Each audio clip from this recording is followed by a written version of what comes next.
Chère Louisa, en relisant certaines de tes pages ces derniers jours, un lointain souvenir est revenu à ma mémoire. J'étais encore une petite enfant et l'on approchait du jour de l'anniversaire de ma sœur aînée. Comme je voyais que les grandes personnes s'offraient des présents les jours de fête, j'avais moi aussi envie d'offrir un cadeau à ma grande sœur. Cependant, je n'étais pas à un âge assez avancé pour avoir un peu d'argent de poche et je ne pouvais pas non plus m'éloigner seule de la maison pour chercher un cadeau. Je me mis donc en quête d'une chose à lui offrir, mais je me heurtais à cette difficulté. Avec un cadeau, on recherche bien souvent l'effet de surprise et de nouveauté. Cependant, si je lui offrais quelque chose qu'elle avait déjà vu dans la maison, il n'y aurait aucune surprise pour elle. Je retrouvai alors une petite broche destinée à garnir un vêtement. Elle avait la forme d'un cœur, un petit cœur jaune et blanc. L'intérêt de cette petite broche était précisément cette forme de cœur, mais hélas, ma sœur connaissait déjà ce petit bijou, puisque non seulement elle se trouvait depuis toujours dans la maison, mais de plus, elle lui appartenait déjà. Alors j'hésitais.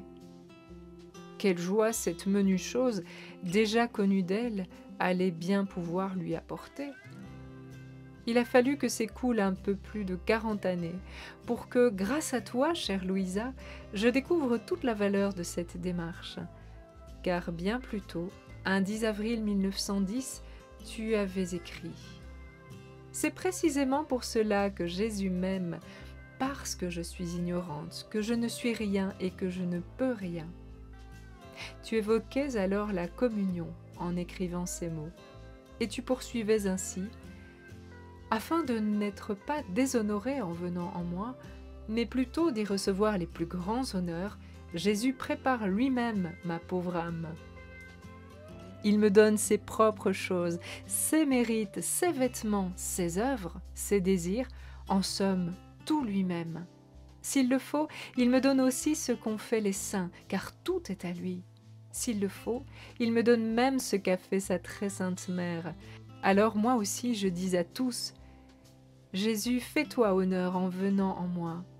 Maman, ma reine, tous les saints et tous les anges, je suis tellement pauvre que tout ce que vous avez, mettez-le dans mon cœur, non pour moi, mais pour Jésus. » Et je sens que tout le ciel coopère à me préparer. Et après que Jésus est descendu en moi, j'ai le sentiment qu'il est tout à fait satisfait, se voyant honoré par ses propres choses. Parfois il me dit « Bravo, bravo ma fille, comme je suis content, comme je me plais ici. » Partout où je regarde, je trouve des choses dignes de moi. Tout ce qui est à moi est à toi. Combien de belles choses tu m'as fait trouver en toi.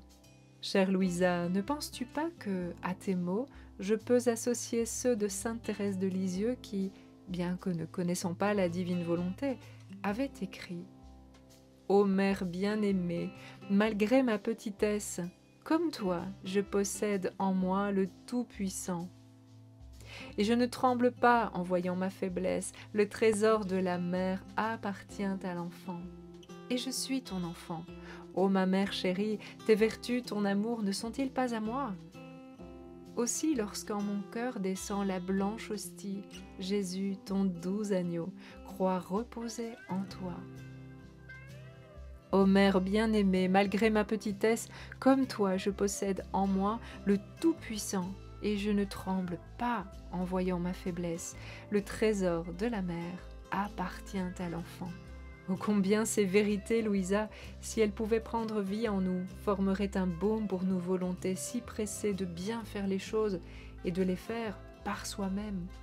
Nous sommes si peinés bien souvent en découvrant que nous ne sommes pas en mesure d'offrir à Jésus quoi que ce soit qui vienne de nous, parce que nous n'avons rien de nous-mêmes à lui offrir. Jésus est incroyable et il se sert de tout, vraiment de tout, même de notre peine en voyant que nous ne sommes pas plus hauts que 3 pommes et que cette condition nous empêche d'aller chercher les objets précieux que les adultes ont disposés sur les étagères les plus élevées de la maison, bien loin de la portée de nos petits bras. Je veux parler des vertus et des mortifications. Tu connais, Louisa, cette phrase que l'on entend bien souvent. On ne peut donner que ce que l'on a. Mais, considérant ces choses au regard du ciel, n'est-ce pas plutôt l'inverse qui est vrai? On ne peut donner que ce que l'on n'a pas. Merci Louisa d'avoir accepté de faire resplendir sur nos misères le cristal des paroles de Jésus. Le 1er août 1919, il te disait « Quand l'âme se sent froide, aride et distraite, et qu'elle en souffre à cause de son amour pour moi, elle me blesse et je me sens réconfortée. » Pour nous qui, surtout à notre époque, sommes si dispersés et si distraits, combien cette parole est consolante et revigorante. Oui, Jésus se sert de tout. Il se sert de l'humilité qui naît de la vérité, nous ne sommes capables de rien par nous-mêmes, et de notre volonté à lui correspondre. Plus encore, ce désir même de lui appartenir n'est-il pas déjà et encore la trace de sa présence originelle en nous? Chère Louisa, pour terminer cette lettre, je te dépose cette confidence.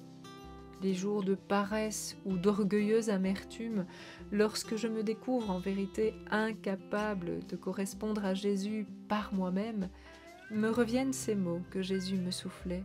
« Je ne veux pas encore, Jésus, je ne veux pas encore ta volonté, mais je veux vouloir. » Tu te souviens, Louisa, c'est alors qu'il t'avait posé sur ma route. À très bientôt, Louisa.